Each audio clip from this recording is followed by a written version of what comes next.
Assalamualaikum warahmatullahi wabarakatuh. Alhamdulillah, bersyukurillah, walhamdulillah. Alhamdulillah pada hari ini kita dapat berkumpul kembali dalam rangka acara seminar yang akan membahas tentang budaya positif di sekolah yang berpihak pada murid. Namun sebelumnya, mari kita buka acara ini dengan membacakan Bismillahirrahmanirrahim. Untuk selanjutnya, supaya tidak mengurangi waktu, langsung saja kita pada acara yang pertama, yaitu sambutan dari Ibu Kepala Sekolah, dalam hal ini oleh Ibu Haja kepadanya kami persilakan. Terima kasih.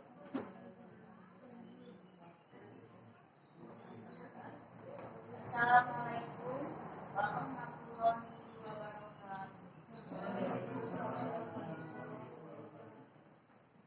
Alhamdulillahirabbil alamin. Wassalatu wassalamu ala asyrofil anbiya wal mursalin sayyidina Muhammad wa ala alihi wa sahbihi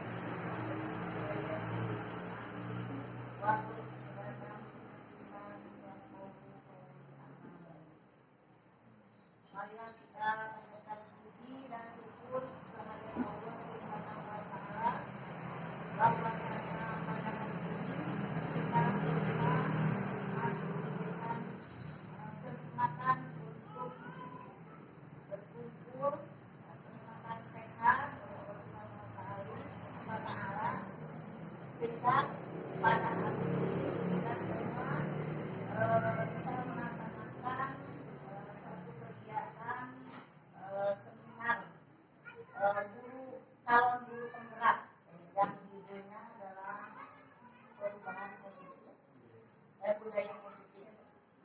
Salawat beserta salam semoga tercurah limpah kepada junjungan Nabi kita Muhammad sallallahu alaihi wasallam, kepada keluarganya, sahabatnya, dan kepada umatnya sampai akhir zaman. Ibu dan bapak yang saya hormati, saya diberikan kesempatan untuk memberikan sambutan dalam acara seminar ini, yang mana sambutan ini ada hubungannya dengan seminar calon penggerak dan judulnya budaya positif.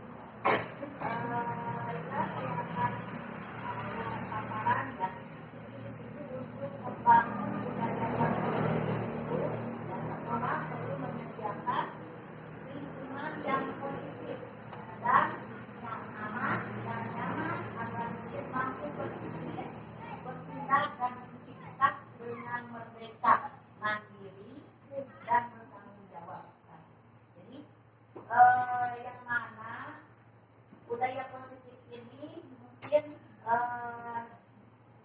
untuk tidak hanya untuk murid saja, tapi juga untuk pendidik atau guru. Jadi karena guru dan guru itu harus berkesinambungan. Jadi murid itu harus disiplin. Ya, tentunya untuk melaksanakan disiplin ini terlebih dahulu gurunya dulu yang harus disiplin. Contoh misalkan dalam disiplin waktu, dan ini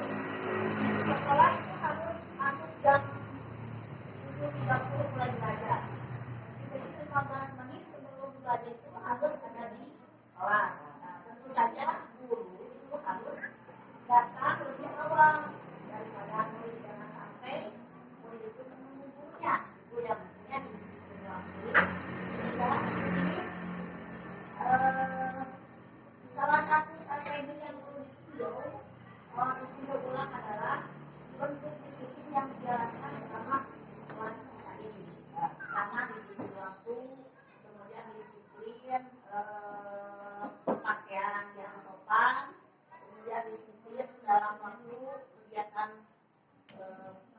belajar mengajar. Jadi disiplin waktu yang mungkin jadi antara guru dan murid itu harus kerjasama. Jadi murid sudah masuk dalam waktu juga guru juga jangan sampai murid itu menunggu guru ya, ataupun misalnya guru menunggu murid itu tidak mungkin ya. Jadi antara guru dan murid itu harus sinergi ya, sama.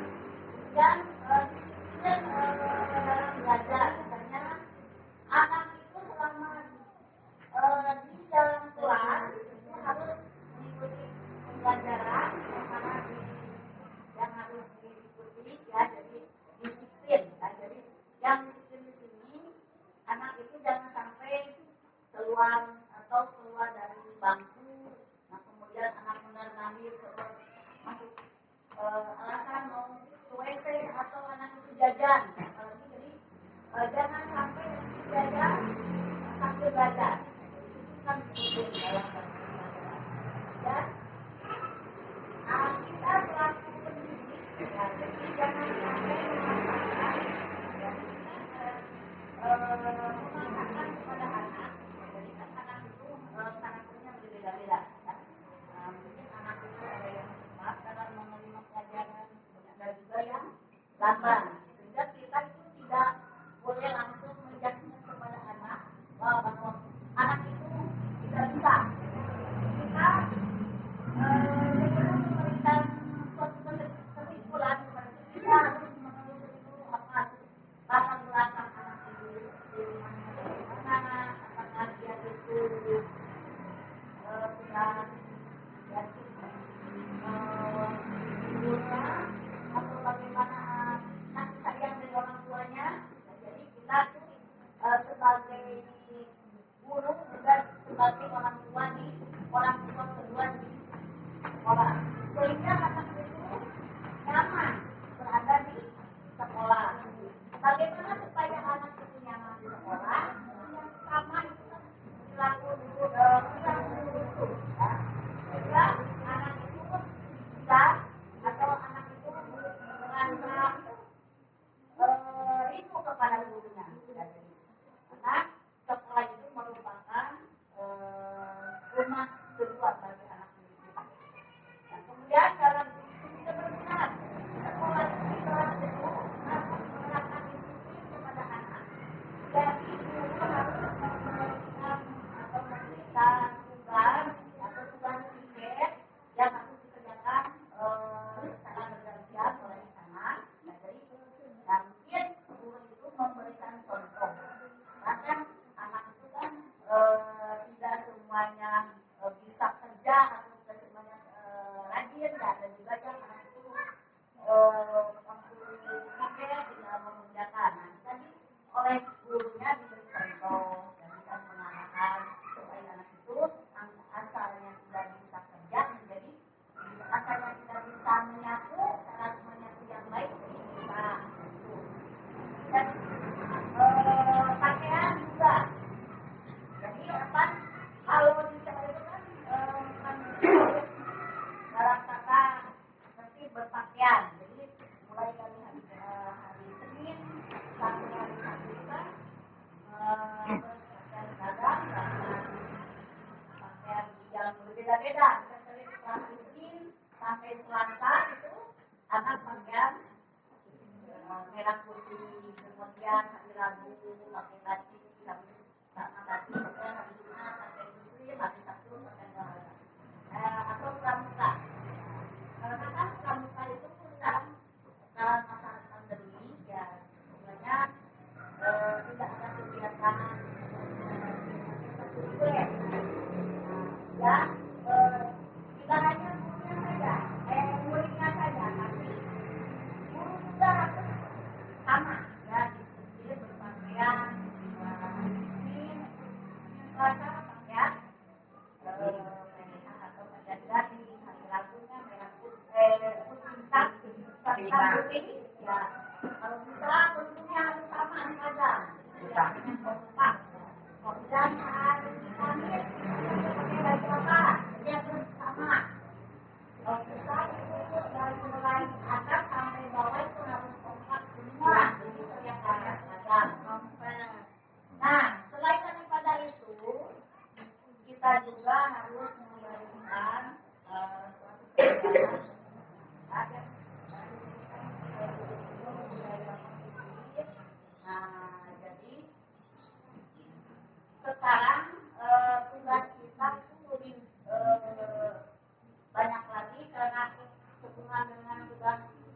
tahun kan kita dalam keadaan masa pandemi atau corona, nah, jadi belajar itu secara online atau PJJ, sehingga tidak semua anak itu mengikuti pelajaran secara online. Nah, jadi kita harus betul-betul kepada anak didik kita, istilahnya tidak hanya dalam online tapi adanya luring ya, luring di luar jaringan. Kita harus mengunjungi rumah-rumah mereka, dan kita sebagai orang tua yang kedua, mungkin orang tuanya itu tidak ada di rumah dan pernah atau ditinggal kerja, maka tugas kita sebagai pendidik untuk mengajak anak, yang mana anak itu kalau tidak mau belajar kan sekarang itu kebanyakan anak itu malas untuk belajar karena adanya gadget sekarang ya, dari sekarang itu, dan buat anak itu mendingan main game daripada belajar.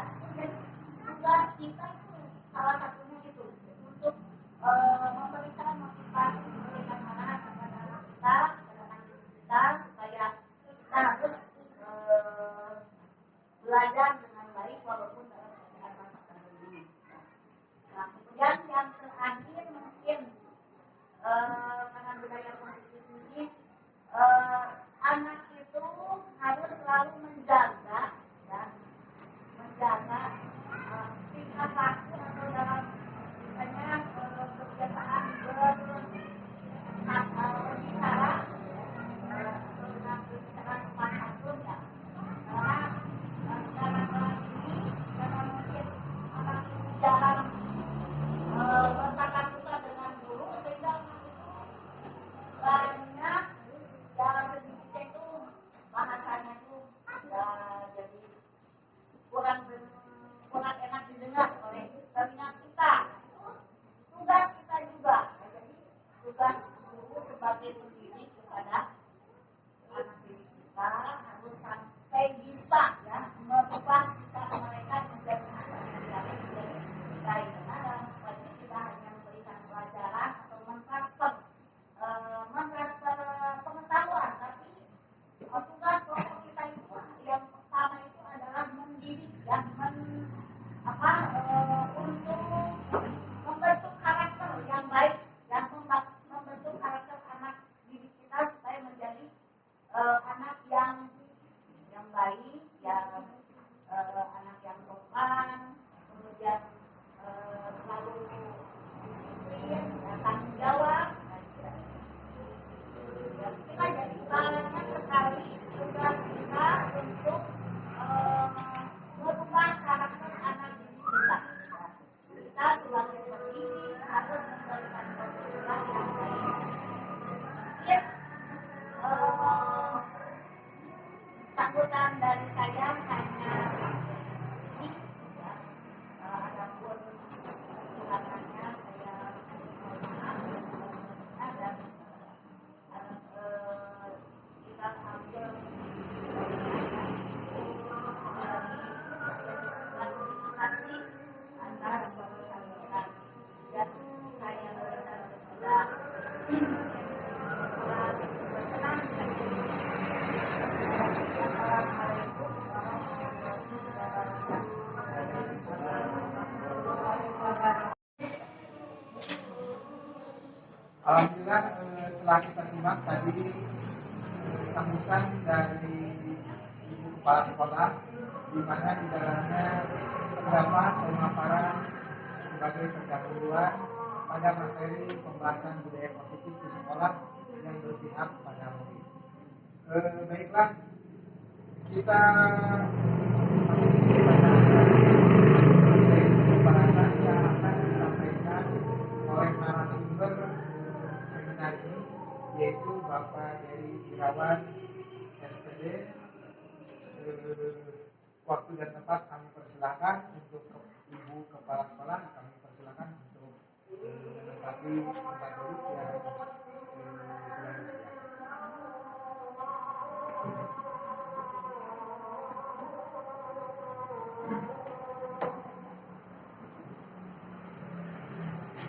Assalamualaikum warahmatullahi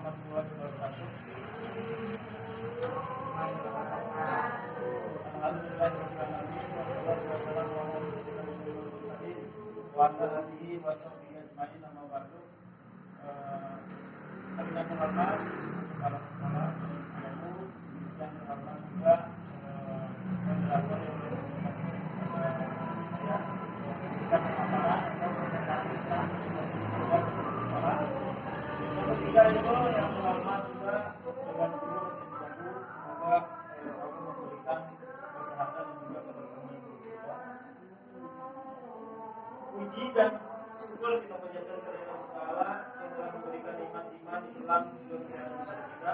Kalaulah salawat dan salam kita berikan kepada guru kita Nabi Muhammad SAW beserta keluarga dan sahabatnya.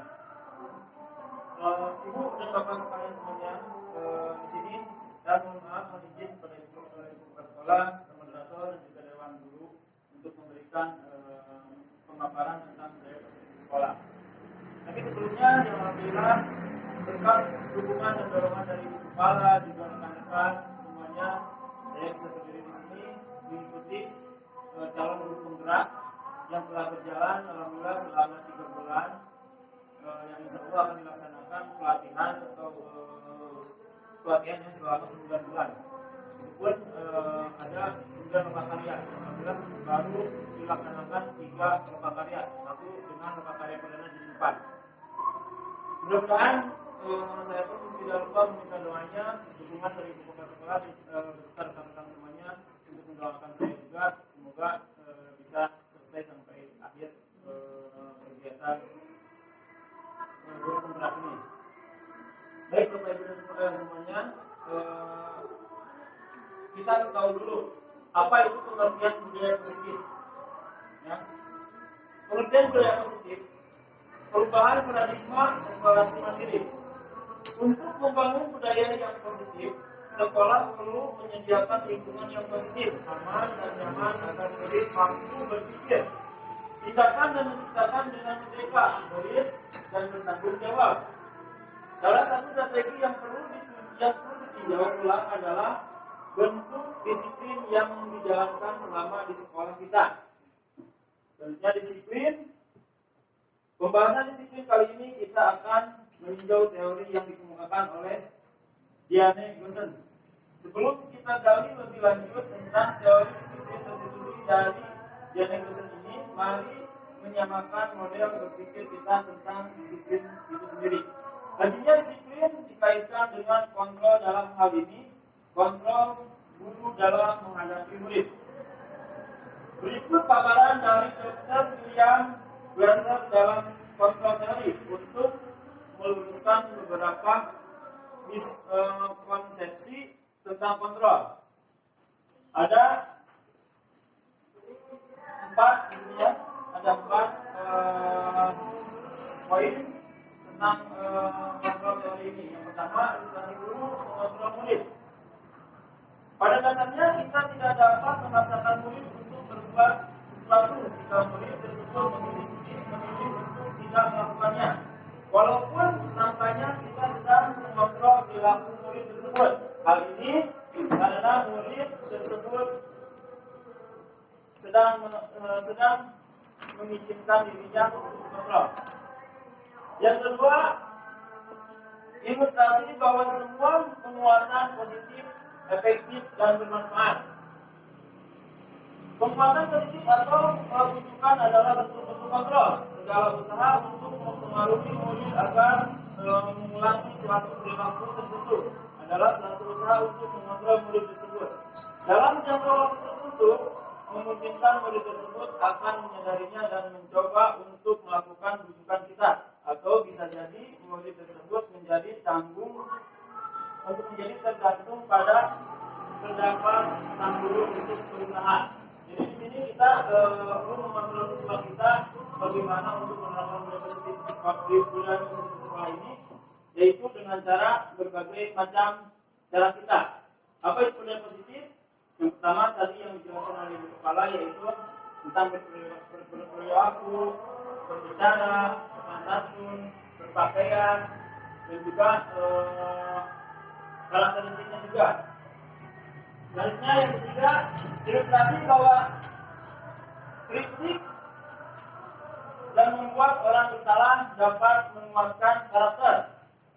Menggunakan kritik dan merasa bersalah untuk mengontrol murid menuju pada integritas dagang. Mereka belajar untuk merasa buruk tentang diri mereka. Mereka menggunakan dialog diri yang negatif. Kadang sulit bagi guru untuk mengidentifikasi bahwa mereka melakukan perilaku ini karena seringkali guru cukup menggunakan suara halus untuk menyampaikan pesan negatif. Yang terakhir, yang keempat, ilustrasi bahwa orang dewasa memiliki hak untuk memaksa. Banyak orang dewasa yang percaya bahwa mereka memiliki tanggung jawab untuk membuat murid-murid berbuat hal-hal tertentu. Apapun yang dilakukan dapat diterima selama ada sebuah kemajuan berdasarkan sebuah pengukuran kinerja. Pada saat itu pula orang dewasa akan menyadari bahwa perilaku mereka tidak akan efektif untuk jangka waktu panjang dan sebuah hubungan permusuhan akan terbentuk. Jadi di sini kita sebagai orang dewasa tidak bisa memaksakan kehendak peserta didik kita ya, kita harus seperti ini, seperti itu. Kita harus ada dulu kesepakatan kelas. Kita sepakati bersama peserta didik kita. Mau digimanakan kelas kita, mau seperti apakah peserta didik kita, itu harus kesepakatan bersama tanpa ada paksaan dari dewan guru ataupun siswa itu sendiri. Nah di sini saya akan mengadakan perbandingan. Nah, di sini saya akan mengadakan perbandingan stimulus, respon, lawan teori, kontrol. Pandangan tentang dunia. Yang pertama itu ada stimulus, respon tentang dunia. Perbandingannya antara teori kontrol dengan dunia. Di sini respon dan teori kontrol. Yang pertama, realita kebutuhan kita sama. Itu respon tentang dunianya. Sedangkan teori kontrol tentang dunianya, realitas kebutuhan kita berbeda. Tapi di sini sama. Yang keduanya, semua orang melihat hal yang sama. Jadi respon tentang dunia. Sedangkan menurut teori kontrol tentang dunianya, setiap orang memiliki gambaran berbeda. Yang ketiganya, kita mencoba mengubah orang agar berpendapat sama dengan kita. Itu menurut respon tentang dunia. Sedangkan kontrol tentang dunianya, kita berusaha memahami pandangan orang lain tentang dunia. Yang selanjutnya, respon tentang dunianya, stimulus respon tentang dunianya, perilaku buruk dilihat sebagai suatu kesalahan. Sedangkan untuk dari kontrol tentang dunianya, semua perilaku memiliki tujuan. Yang selanjutnya, orang lain bisa mengontrol saya. Lalu untuk teori kontrol tentang dunianya, hanya ada yang bisa mengontrol diri Anda. Siapa itu? Bisa jadi guru kita, orang tua kita, ataupun kakak kita. Yang penting yang bisa memberikan kontrol yang baik untuk kita. Yang kelima, saya bisa mengontrol orang lain. Untuk teori kontrol tentang dunianya, Anda tidak bisa mengontrol orang lain. Yang keenamnya, yang terakhir, pemaksaan ada pada saat rujukan gagal. Model berpikir menang atau kalah. Nah, untuk teori kontrol tentang dunia, kolaborasi dan konsensus menciptakan pilihan baru model berpikir menang ya, jadi tidak menang kalah.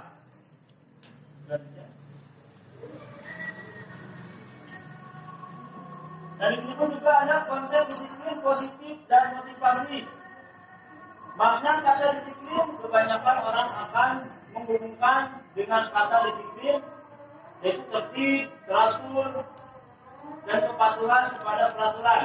Akan disiplin juga, kata disiplin juga sering dihubungkan dengan hukuman. Ya, yang disebut disiplin di sini kita bukan hanya supaya siswa di sini kita memberikan hukuman. Misalkan siswa tidak mengerjakan tugas diberi hukuman. Siswa melanggar aturan tertentu di sekolah diberikan hukuman. Itu bukan seperti itu ya, Bapak. Padahal itu sungguh berbeda karena belajar tentang disiplin positif tidak harus dengan memberi hukuman. Justru itu adalah salah satu alternatif terakhir dan kalau perlu tidak digunakan. Dalam budaya kita akan makna kata disiplin dimaknai sebagai sesuatu yang dilakukan seseorang pada orang lain untuk mendapatkan kepatuhan. Untuk mencapai kemerdekaan belajar atau dalam konteks dan menciptakan murid yang berdebat. Syarat utamanya adalah disiplin diri yang memiliki motivasi internal. Potensi diri dapat membuat seseorang menggali potensi menuju kepada sebuah tujuan. Sesuatu yang dihargai dan bermakna. Disiplin diri juga mempelajari bagaimana cara kita mengontrol diri dan menguasai diri untuk memilih tindakan yang mengacu pada nilai-nilai yang kita hargai. Seseorang akan memiliki disiplin diri, berarti mereka bisa bertanggung jawab terhadap apa yang dilakukan karena mereka mendasarkan tindakan kepada nilai-nilai kewajiban universal. Jadi di sini semua siswa diberikan kebebasan ketidakpastian yang positif ya, karena di sini temanya juga adalah budaya positif. Tapi yang berpihak kepada murid. Dalam artian kita mengadakan kesepakatan kelas, murid kita kelas kita mau seperti apa, mau menjadikan seperti apa, siswa kita mau bagaimana dan seperti apa, itu kita harus mengadakan kesepakatan dulu. Selanjutnya, yang ketiga yaitu motivasi perilaku manusia. Di sini ada 3 poin ya, motivasi perilaku manusia. Yang pertama, untuk menghindari ketidaknyamanan atau hukuman. Yang kedua, tidak mendapatkan imbalan atau penghargaan dari orang lain. Dan yang ketiga, untuk menjadi orang mereka ingin, untuk menjadi orang yang mereka inginkan dan menghargai diri sendiri dengan nilai-nilai yang mereka percaya.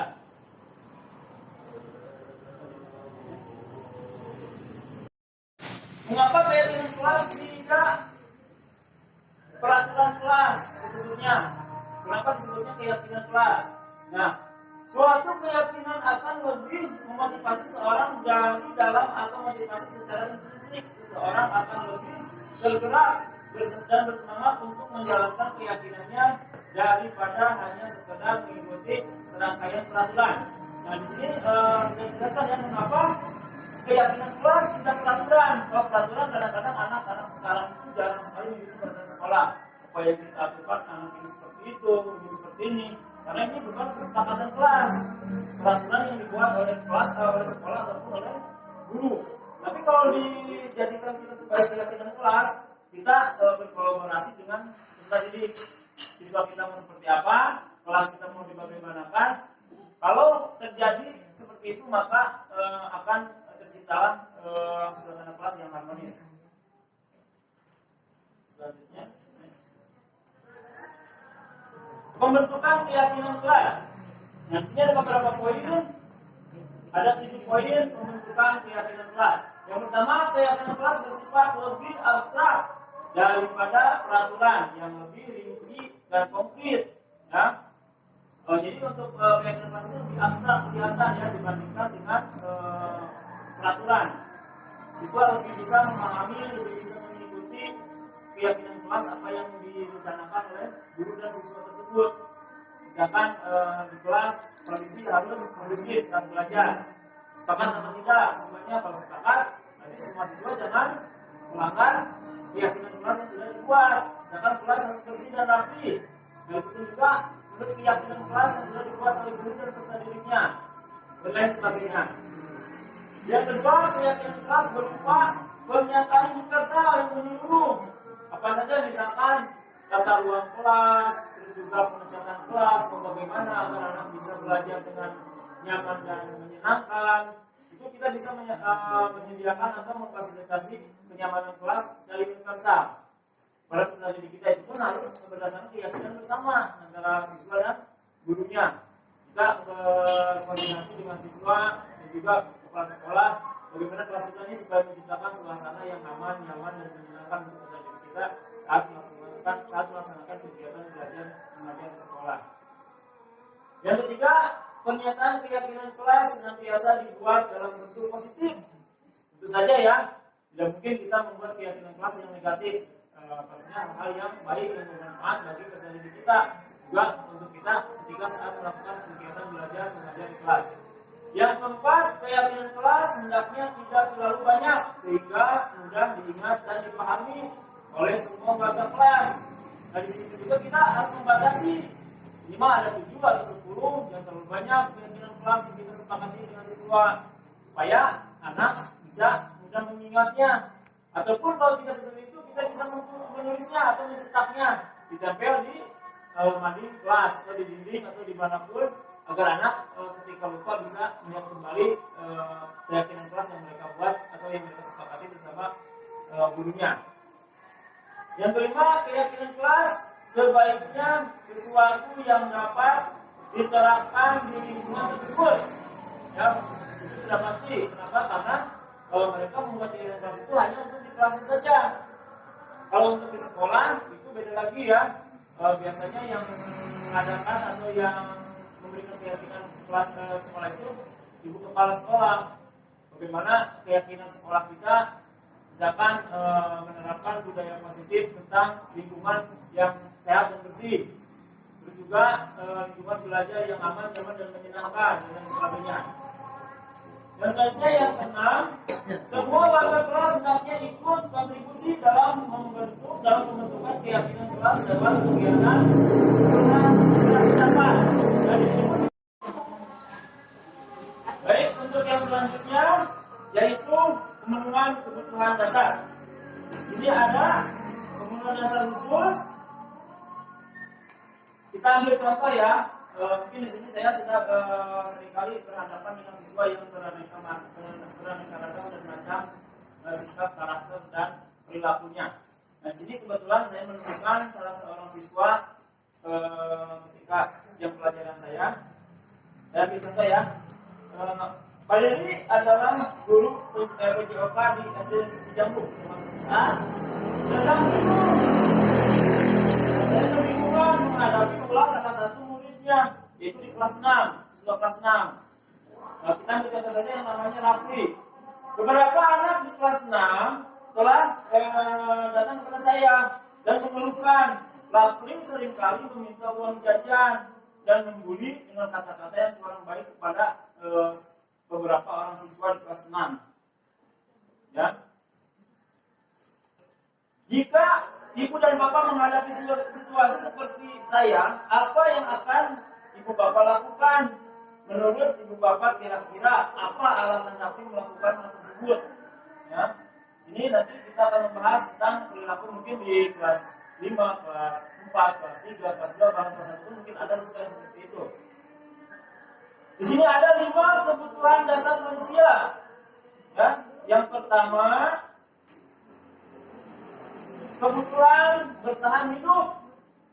Kebutuhan yang bersifat psikologis untuk bertahan hidup, misalnya kesehatan, rumah dan makanan. Cinta juga di sini ada kebutuhan tentang cinta dan kasih sayang yang kebutuhan untuk diterima. Nah, saya akan bahas dulu tentang kebutuhan bertahan hidup. Mungkin di sini Rafli kurangnya uang jajan dari orang tuanya. Bagaimana dia caranya bisa bertahan hidup di sekolah? Yaitu dengan cara meminta uang jajan kepada teman-temannya dengan cara memaksa, ataupun juga bisa di sini dijadikan sebagai kesenangan. Mungkin juga hobinya.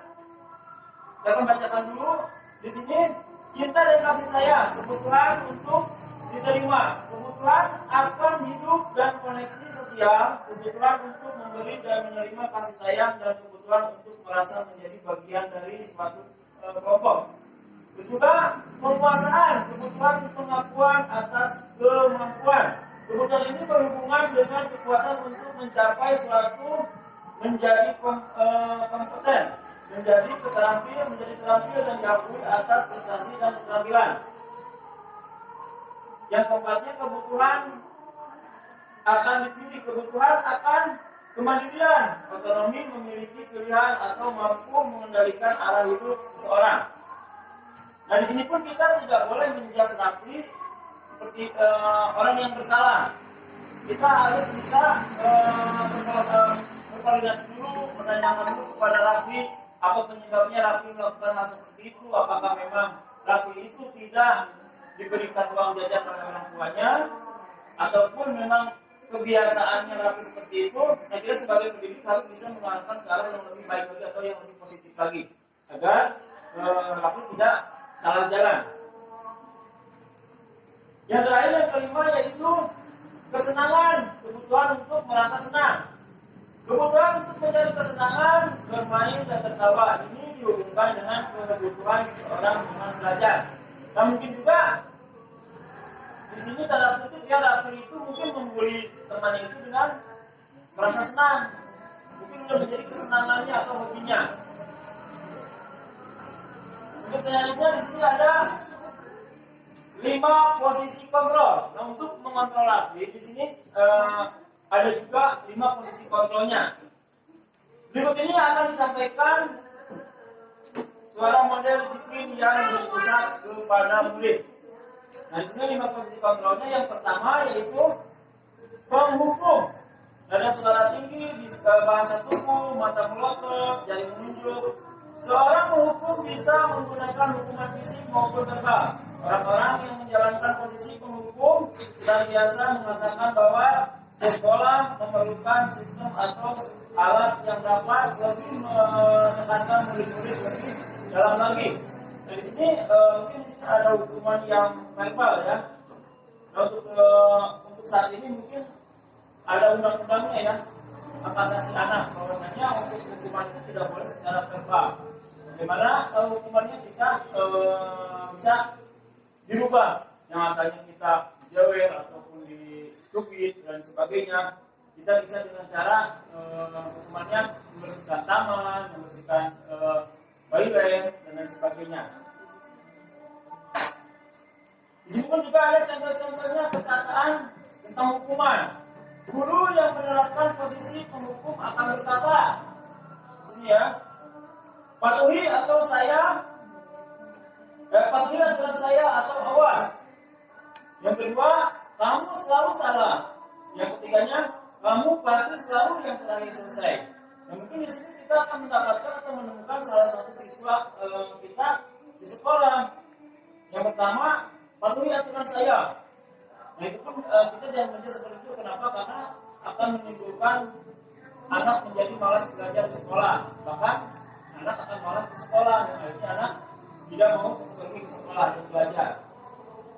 Dan di sini pun juga guru tidak boleh mengatakan kamu selalu saja salah. Dan di sini kita perlu penguatan bahwa murid itu juga perlu kasih sayang, perlu dikuatkan. Dan juga memberikan dorongan. Jangan hanya bisa menyalahkan siswanya, kamu pasti selalu yang terakhir mengerjakan tugasnya, karena di dunia ini Allah menciptakan manusia itu berbeda-beda ya, ada yang cepat tanggap, ada yang sedang, bahkan ada yang lambat. Nah, di sini pun kita yang lambat harus memberikan motivasi dan juga dorongan. Yang kedua, membuat orang bersalah. Nada suara memelas, halus, sedih, bahasa tubuh, merapat pada anak atau lesu ya. Pada posisi ini guru akan bersuara lebih lembut. Di posisi murid akan memiliki penilaian diri yang buruk tentang diri mereka. Murid merasa tidak berharga dan telah mengecewakan orang-orang yang di sekitarnya atau disayanginya. Jadi usahakan kita tidak boleh membuat diri kita kecewa atau merasa malu bersalah di depan teman-temannya. Kalau ada anak yang bersalah, kita panggil, ngobrol secara depan mata, pertanyakan apa masalahnya, kenapa kamu melakukan seperti itu, dan berikan penguatannya. Yang ketiga, teman. Nada suara ramah, akrab, dan bercanda, bahasa tubuh dan senyum jenaka. Pada posisi ini guru menggunakan hubungan balik dan humor untuk mempengaruhi seseorang. Misalkan, ayo bantulah demi Bapak ya. Yang keduanya, ayo ingat tidak bantuan Bapak selama ini. Yang terakhir, ya sudah, kali ini tidak apa-apa, nanti ibu atau bapak bantu bereskan. Nah, kalau ada anak yang melakukan kesalahan di kelasnya. Yang terakhir, yang keempat yaitu monitor atau pemantau. Nada suara datar, bahasa tubuh yang formal. Seorang pemantau sangat mengendalikan perhitungan catatan data yang dapat digunakan sebagai bukti atas perlakuan seseorang. Pertanyaan yang diajukan seorang, misalkan peraturannya apa? Apa yang telah kamu lakukan? Sanksi atau konsekuensi apa? Itu berhubungan dengan kesepakatan kelas tadi ya. Yang selanjutnya, manajer. Manajer di sini ada nada suara tulus, bahasa tubuh tidak kaku, mendekatkan kepada murid. Posisi monitor di mana guru berbuat sesuatu bersama dengan murid, mempersilahkan murid, mempertanggungjawabkan perilakunya, mendukung murid agar dapat menemukan solusi atas permasalahannya sendiri. Murid diajak untuk menganalisis kebutuhan dirinya maupun kebutuhan orang lain, dapat dikolaborasikan dengan murid bagaimana memperbaiki kesalahan yang ada. Nah, di sini pun seorang guru juga bisa berkolaborasi dengan murid dan guru yang lainnya bagaimana menghadapi situasi tersebut agar perilaku dia bisa berubah sampai seterusnya. Menanyakan kepada siswanya kenapa dia berubah seperti itu, apakah memang ruang kerjanya tidak cukup atau apakah memang hobinya seperti itu. Dan pada itu juga kita harus menghadapi pendekatan kepada orang tuanya. Apakah orang tuanya benar tidak memberikan uang jajan kepada Raffi, ataukah memang sudah dicukupi? Kita perlu ada kolaborasi dengan orang tuanya. Jadi pertanyaan yang harus dilakukan guru sebagai manajer, guru sebagai seorang manajer akan berkata apa yang kita yakini, kembali kepada keyakinan kelas. Tidak boleh, misalkan keyakinan tidak boleh saling mengejek atau membuli satu sama lain, tidak boleh meminta makanan atau uangnya secara paksa. Tidak mengadakan kesepakatan kelas seperti itu. Apakah kamu meyakininya? Ya kan? Kalau memang meyakini, berarti itu sudah berjalan dengan baik. Jika kamu meyakininya, apakah kamu bersedia memperbaikinya? Kita sadar jauh dengan tersebut. Siap tak kamu memperbaiki perilaku kamu seperti ini? Dan kalau siap, kalaupun misalkan terjadi hal yang seperti itu lagi, apa sanksinya, apa hukumannya? Dan selanjutnya berhubungan dengan segitiga restitusi.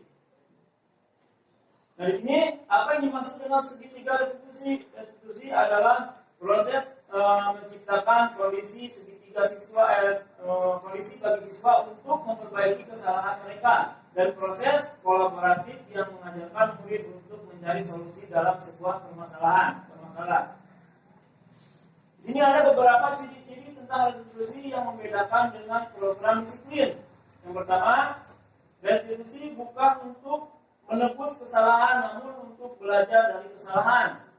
Nah, di sini anak itu bukan untuk menebus, tapi belajar dari kesalahan. Bahwa anak itu tidak boleh melakukan hal yang negatif atau yang tidak dilakukan. Misalkan meminta uang dengan cara paksa atau membuli dengan kata-kata yang kurang baik. Yang kedua, restitusi memperbaiki hubungan. Kita pun juga jangan terlalu menjudge anak dengan kata-kata kasar, harus ada stimulus hubungan yang baik antara guru dengan murid. Yang ketiganya, restitusi adalah tawaran bukan paksaan. Nah, di sini keyakinan kelas kembali bahwasanya restitusi itu bukan tawaran, tapi keyakinan kelas yang sudah disepakati. Ya, bukan tawaran, bukan paksaan, tapi tawaran untuk menyepakati. Yang selanjutnya, restitusi menuntut untuk melihat ke dalam diri. Selanjutnya, restitusi mencari kebutuhan dasar yang mendasari tindakan. Restitusi diri adalah cara yang terbaik. Restitusi fokus pada karakter bukan tindakan. Restitusi menguatkan. Restitusi fokus pada solusi. Yang terakhir, restitusi mengembalikan anak yang salah pada kelompoknya. Nah, di sini ada gambaran segitiga restitusinya ya. Di sini ada tentang kesalahan, tentang perbaikan karakternya dan juga penguatannya. Segitiga restitusi, kamu tentu punya alasan mengapa melakukan itu.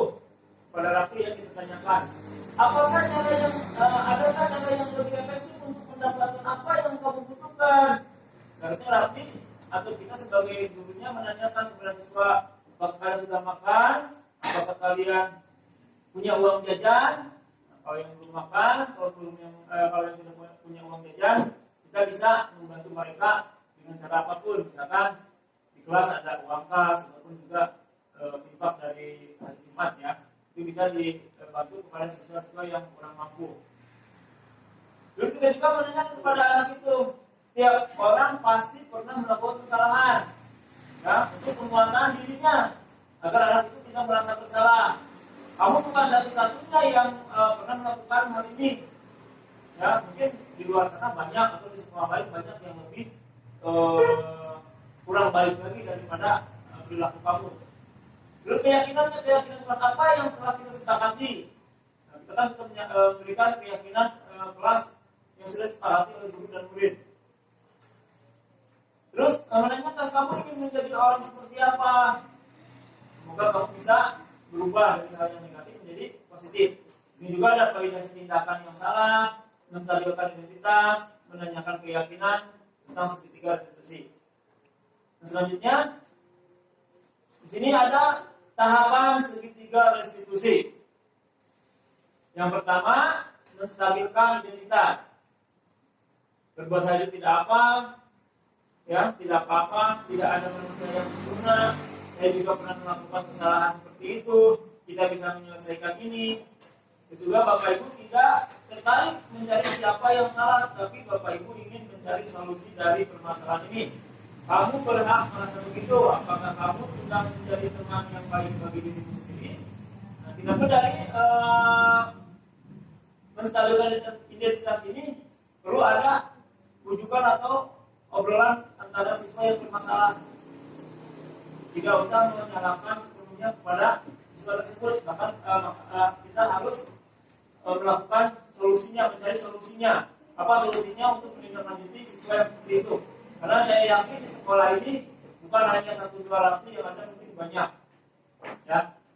Nah, di sini kita tidak boleh menyalahkan, tapi harus mencari solusinya untuk merubah sikapnya dari hal yang negatif menjadi hal yang positif.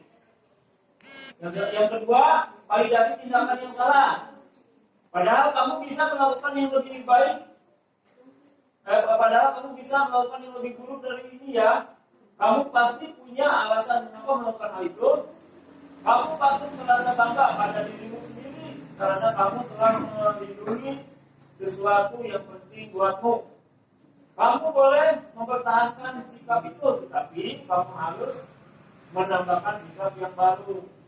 Meskipun juga untuk validasi tindakannya, tindakan yang salahnya bukan dalam artinya kita mendukung tindakan yang salah itu ya, tapi kita memberikan penguatan tindakan yang salahnya itu. Mungkin di luar sana banyak yang lebih buruk dari Raffi ya. Terus kenapa alasannya kamu melakukan seperti itu? Nah, kita carikan solusinya. Yang selanjutnya, yang ketiga, tahapan ketiga restitusi. Yaitu menanyakan keyakinan apa yang kita percaya sebagai kelas untuk keluarga. Terus yang keduanya, apa nilai-nilai umum yang kita telah sepakati? Apa bayangan kita tentang kelas yang ideal? Kamu mau jadi orang yang seperti apa? Restitusi. Yuk, mari kita pahami bersama-sama. Di sini ada beberapa, ada 5 ya. Ada 5 restitusi tentang pemahaman. Yang pertama, misalkan sanksi ya. Yang pertama, mari kita beraudiensi dulu ya tentang pemahaman restitusi. Saya akan tanya kepada ibu dan bapak, apakah itu hukuman atau sanksi? Yang pertama, lari keliling lapangan sekolah sebanyak 3 kali putaran karena terlambat hadir di sekolah. Itu hukuman apa sanksi? Hukuman apa sanksi? Lari itu adalah sanksi ya. Kenapa? Karena kan itu karena terlambat.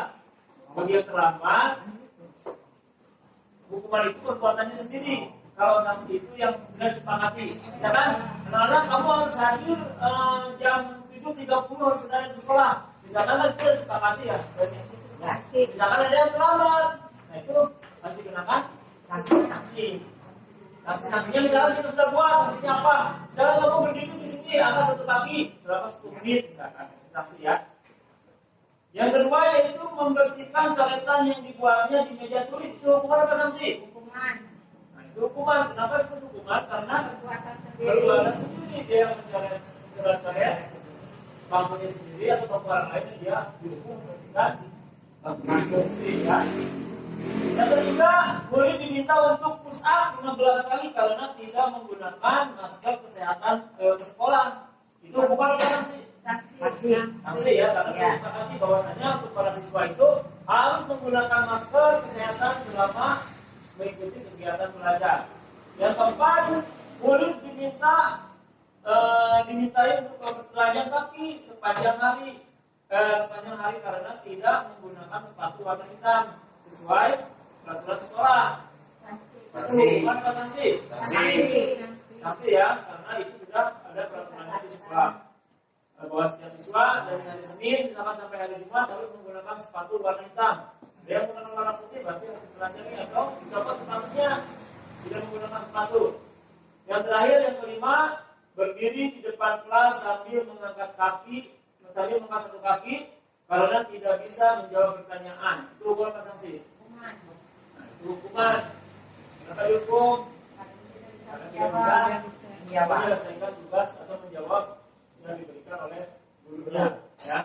Nah mungkin Ibu dan Bapak hanya segini saja pemaparan dari saya. Mohon maaf apabila ada kurang tentunya, apabila ada salah-salah kata mungkin atau kekurangan materi, itu sebagian dari kebodohan saya. Apabila ada manfaatnya, mungkin itu adalah suatu kelebihan yang diberikan oleh Allah kepada saya. Semoga bermanfaat. Akhirul kalam, terima kasih kepada Ibu Kepala Moderator Dewan Guru yang telah memberikan meluangkan waktunya untuk mengadakan tugas seminar ini untuk pemenuhan tugas guru penggerak saya. Semoga di akhir tugas ini saya bisa mendapatkan nilai yang maksimal. Mohon doa dan dukungannya. Semoga saya juga bisa melaksanakan kegiatan ini selesai sampai akhir seminarnya, sampai akhir pelatihan, yaitu 9 bulan. Insya Allah akan berakhir pada bulan Juli 2022. Insya Allah. Kemudian jangan lupa juga dari kepala sekolah, dewan guru, semuanya mohon dukungan dan doanya juga. Semoga saya diberikan kesehatan, kemudahan dan juga kelancaran. Wabillahi taufiq wal hidayah. Wassalamualaikum warahmatullahi wabarakatuh. Assalamualaikum warahmatullahi wabarakatuh. Terima kasih pada saudara narasumber yaitu Bapak Dery Irawan SPD yang telah menyampaikan pembahasan tentang budaya positif di sekolah. Yang mudah-mudahan di sekolah kita di SD Negeri Cijambe ini bisa secepatnya menerapkan budaya positif ini, sehingga pada pelaksanaannya kita bisa berubah semua paradigma yang selama ini ada di benak kita, diganti dengan budaya yang positif di sekolah. Untuk selanjutnya kita masuk pada sesi tanya jawab. Untuk sesi tanya jawab, saya persilahkan 3 orang penanya yang nantinya akan langsung dijawab oleh narasumber. Silakan siapa yang apabila ada pertanyaan dari materi yang akan disampaikan oleh narasumber. Silakan. Assalamualaikum warahmatullahi wabarakatuh. Oh ya, terima kasih. Terima kasih kepada Bapak Moderator yang sudah memberikan kesempatan. Saya akan menanyakan mengapa diadakannya pendidikan budaya positif. Sebenarnya untuk pertanyaannya. Ya, Saya. silakan. Ditampung dulu apa? Langsung saja. Jauh ya? Ya, mengingat waktu. Baik, terima kasih kepada Ibu Heni Lindawati SPD Guru kelas 5 ya, yang memberikan pertanyaan kepada saya. Nah, di mana pertanyaan itu mengapa diadakannya pendidikan budaya positif di sekolah? Ya. Ya, jawabannya tentu sangat penting sekali ya. Kenapa harus ada budaya positif di sekolah?